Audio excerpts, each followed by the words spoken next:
Hello, my name's Brandon Davies. I'm a criminal defense lawyer here in Overland Park, Kansas.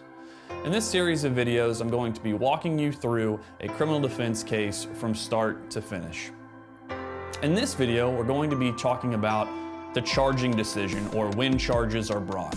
Once the investigation stage is concluded, the police have done their investigation, they're going to turn over the products of their investigation to the prosecutor. Now, there's a couple of different prosecutors that they may turn that over to depending on the allegations or the crime they believe has been committed. Maybe a city prosecutor, or it may be a state prosecutor.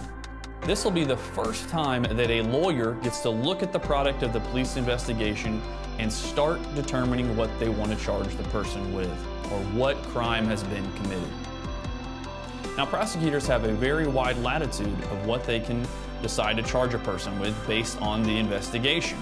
They have what they call prosecutorial discretion. After a prosecutor has looked at the fruits of the investigation and determined what charges are appropriate for this person to be charged with, they will try to seek out an arrest warrant and contemporaneously file a complaint. That complaint will have listed out the charges in which the prosecutor believes they can prove, and they will seek to go get an arrest warrant from a judge.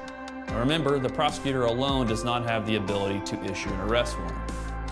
At this stage, the charging stage, a criminal defense lawyer is usually not involved because the person either doesn't know that they're going to be charged with a crime or doesn't know that their charges are forthcoming. For more information on the progress of a criminal defense case, please watch our next video about arrests.